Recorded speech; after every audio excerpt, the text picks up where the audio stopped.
Hello viewers, in this video let's see about earthquake resistant structures introduction. To avoid a great earthquake disaster with its severe consequences, special consideration must be taken. And some of the consideration must be given here. Those are engineers in seismic countries have the important responsibility to ensure that the new construction is earthquake resistant, and also they must solve the problem posed by existing weak structures. Most of the loss of life in past earthquake has occurred due to collapse of buildings constructed with traditional materials like stone, brick and adobe, and also wood, which were not particularly engineered to be earthquake resistant.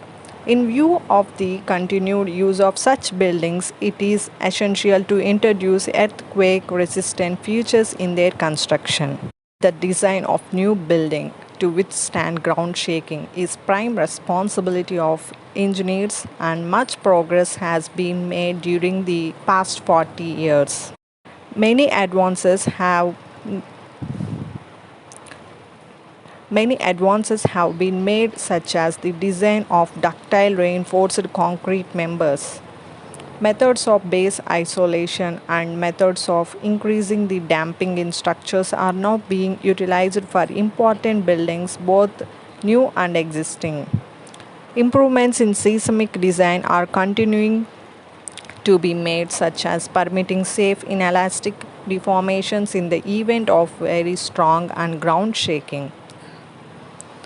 Earthquake resistant construction requires seismic considerations at all stages, from architectural planning to structural design to actual construction and quality control.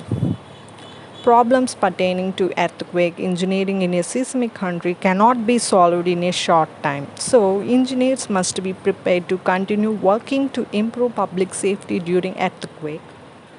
In in time, they must control the performance of structures so that effect of earthquake does not create panic in society and its after effects are easily recoverable.